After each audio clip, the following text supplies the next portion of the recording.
Welcome, welcome, welcome to Spilling the Tea, Coding Teaching Tips of this week.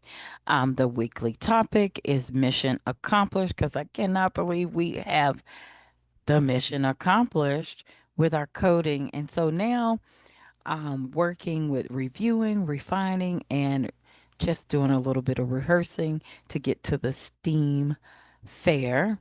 And then also, I'll be sharing some coding project enhancement tips. Again, your one and only Dr. Sonia Mitchell.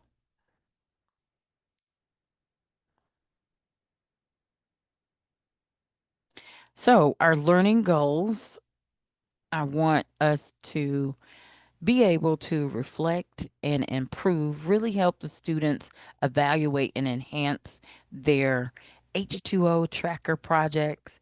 Also, technical excellence, definitely emphasizing debugging, maybe a few design principles, and user experience, really um, having empathy towards who's going to be actually playing around with our H2O tracker to check it out.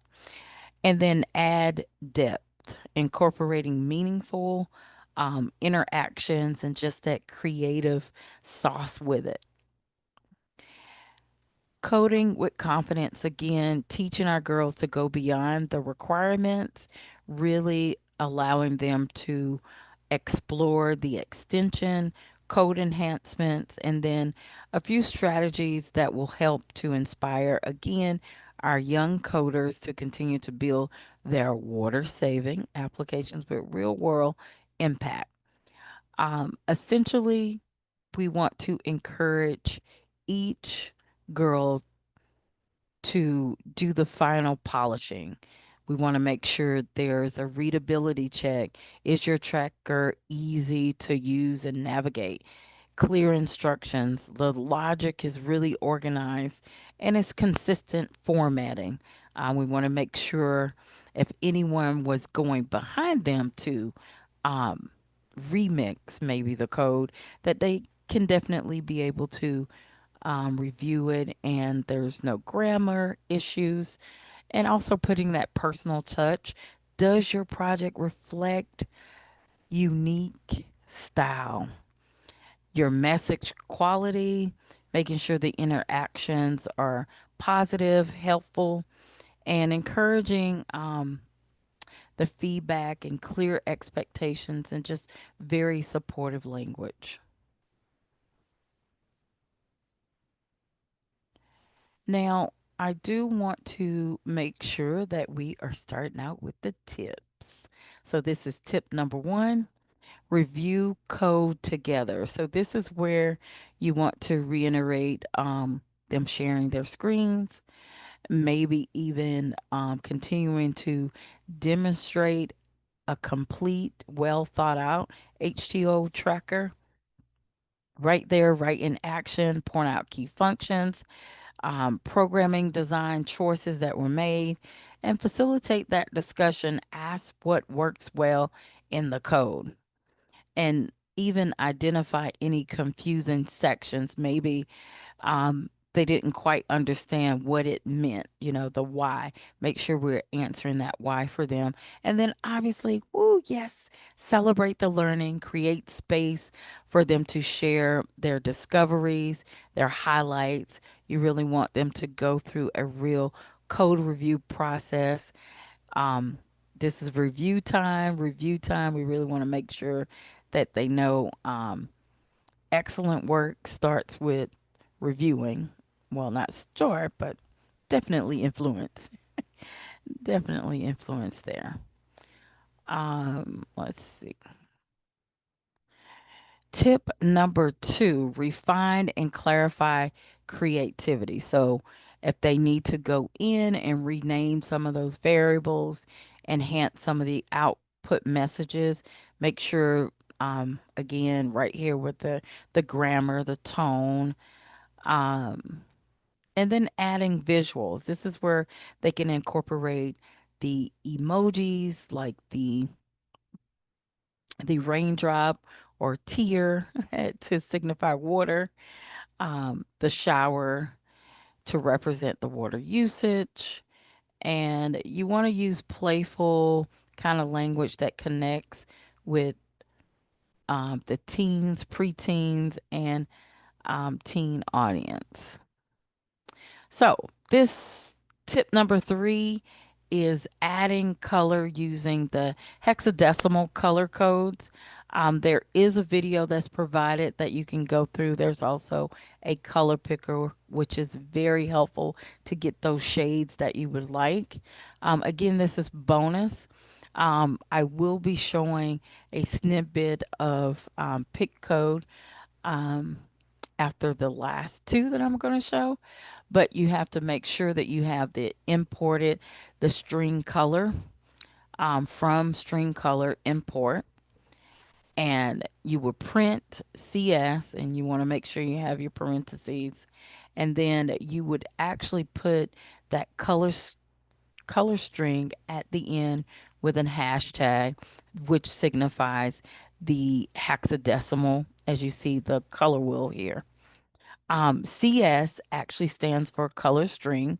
So that means the color is being represented by the hexadecimal, which is one of the ways that you can write um, color, actually add the color in.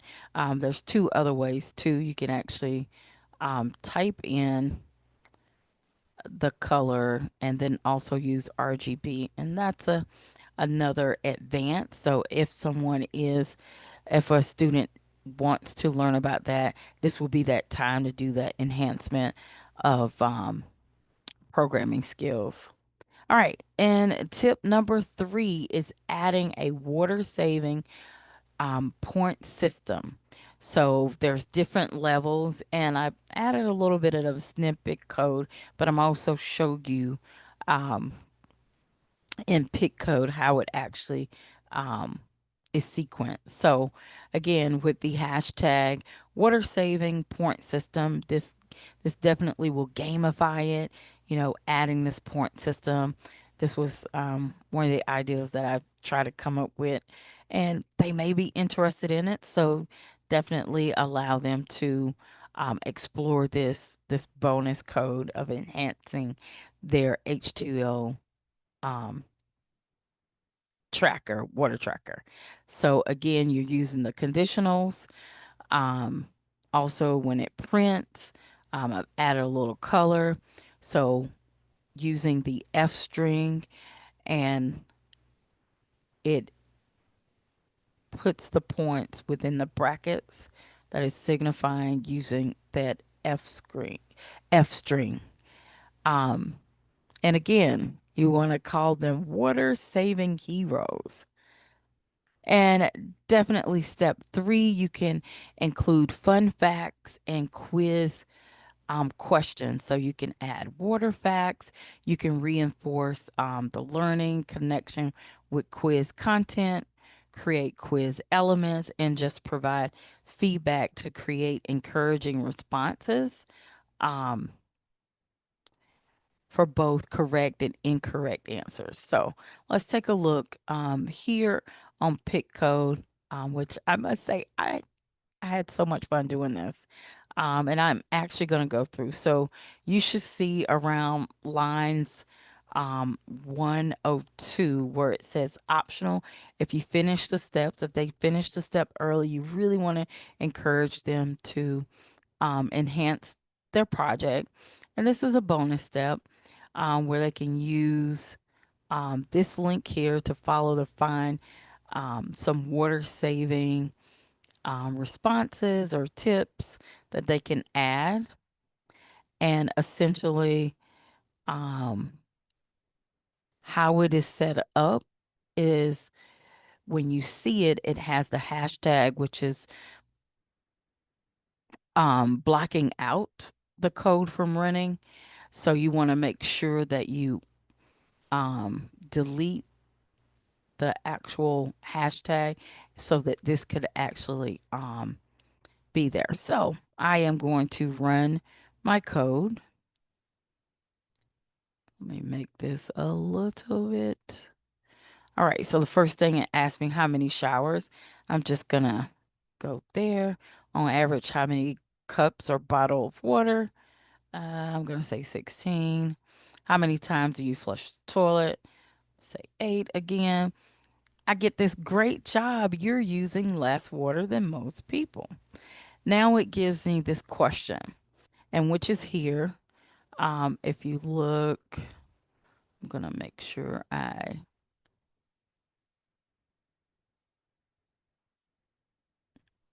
Would you like to reduce your water imprint? So I wanted to make sure we put in there. I'm gonna say yes, I do. And look at all this fun stuff that comes up. These are a few water saving tips. And I added the color.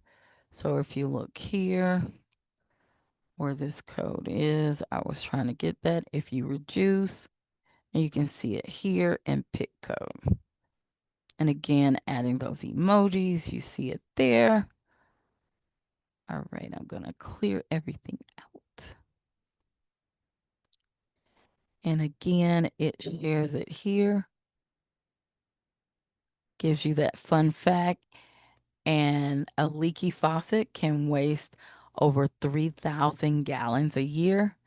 Is it true or false? So I'm going to go with false. I'm like, no, that's not true. It's not true at all. Ah, actually, full loads save the most water. So there you have it.